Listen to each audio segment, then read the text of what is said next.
Alors non, les règles ne sont pas sales, elles sont un phénomène naturel et physiologique parmi le cycle qui prépare le corps de la femme à l'accueil d'une éventuelle grossesse.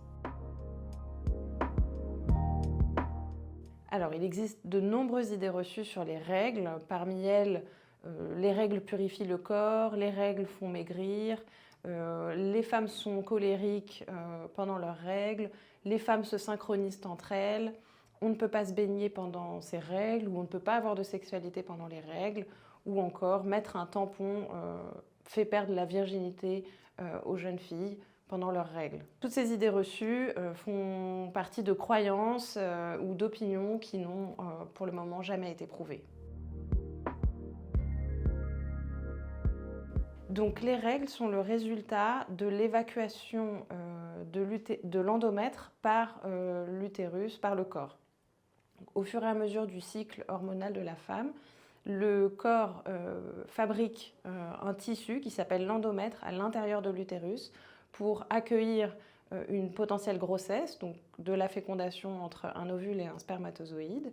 Et quand il n'y a pas de nidation d'embryon, l'utérus se vide de l'endomètre, ce qui produit des règles, donc, qui sont un mélange de sang et de tissu, d'où l'aspect de petits débris, de petits caillots, rouges, bruns. Voilà, c'est tout à fait normal. C'est pour ça que les règles ne ressemblent pas à du sang fluide qui sort des veines, par exemple. Pour suivre ces règles et les connaître, savoir les évaluer, il est par exemple conseillé de surveiller comment et combien de protections on utilise par jour. Combien de serviettes, combien de tampons, est-ce que je me relève la nuit pour me changer, est-ce que j'ai des fuites ou est-ce que je me sens fatiguée et plus fatiguée que les femmes autour de moi. Il sera important de communiquer et de discuter avec les femmes autour de soi pour savoir où se situer et ce qui se passe autour de nous. Donc il existe à peu près 4 types de protections différentes: les serviettes hygiéniques, les tampons, les cups et les culottes menstruelles. Elles ont leurs avantages, c'est au goût de chacune et au confort de chacune de les tester et de savoir ce qui vous convient le mieux.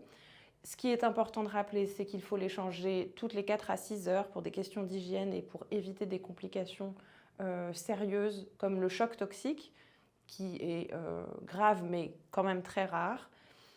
Il est important aussi de rappeler que les règles, leur absence ou leur présence ne dispensent pas de contraception. Donc, le syndrome prémenstruel est un ensemble de symptômes qui apparaît chez certaines femmes juste avant les règles, quelques jours avant ou une dizaine de jours avant. Il peut être plus ou moins embêtant ou invalidant. On y retrouve des ballonnements, des maux de tête, des œdèmes, donc des gonflements des jambes, des tensions au niveau des seins. On peut aussi avoir des symptômes plus psychologiques comme de l'anxiété ou des idées tristes. Ça sera différent chez chacune des femmes. Toutes les femmes ne sont pas touchées par ce syndrome prémenstruel.